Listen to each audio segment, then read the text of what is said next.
Hi మామ, Suryapet junction. కొత్త actor Eshwar గారు స్టోరీ అతనే రాసుకొని ఆయనే హీరోగా, నయనా శర్వర్ హీరోయిన్గా యాక్ట్ చేసిన ఈ మూవీలో గబ్బర్ సింగ్ అభిమన్యు సింగ్ గారు విలన్గా యాక్ట్ చేశారు.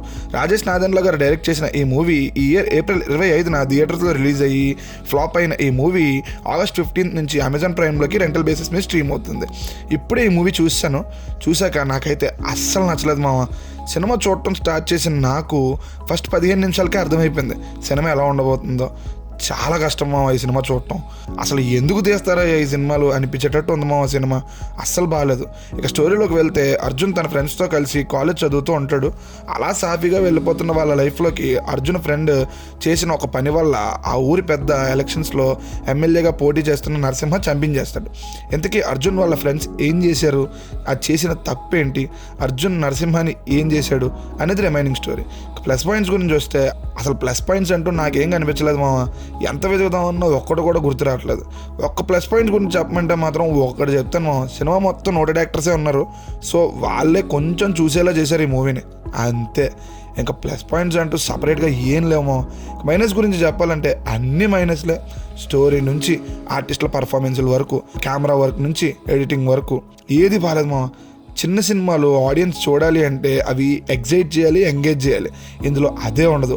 సినిమా స్టార్ట్ అవుతుంది, మనకు చూసే ఓపుకుంటే చూస్తాం, సినిమా అయిపోతుంది.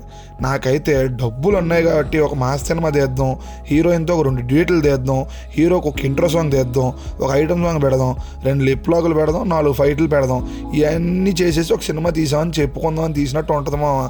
ఇక హీరో గురించి చెప్పాలంటే ఆయన స్క్రీన్ మీద చూడడం కొంచెం ఇబ్బందిగానే అనిపించింది మామ.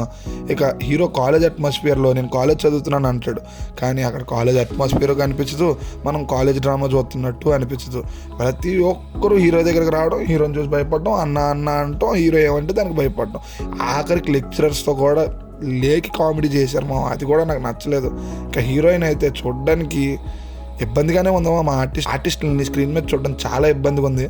నాకు కంప్లైంట్ ఏంటంటే కర్ణ అని ఒక క్యారెక్టర్ ఉంటుంది. ఆ క్యారెక్టర్ వచ్చినప్పుడు అలా ఒక డైలాగ్ చెప్తూ ఉంటుంది, నా పేరు కర్ణ, నేను ఎక్స్ వాళ్ళకు పుట్టలేదు, మా అమ్మకే పుట్టాను అనే టైప్ ఏవో డైలాగులు రాశారు. సినిమా మొత్తం ఇలాంటి వెగటు పుట్టించే డైలాగులు చాలా ఉంటాయి. నాకైతే ఓవరాల్గా సినిమా నచ్చలేదు. ఇంతకు మించి ఏం చెప్పాలనిపించట్లేదు. మీరు చూస్తా అంటే చూడండి, నేనైతే స్కిప్ చేయమని చెప్తాను. నెక్స్ట్ ఇంకో మంచి మూవీ రివ్యూతో మళ్ళీ కలుద్దాం మామ. బాయ్.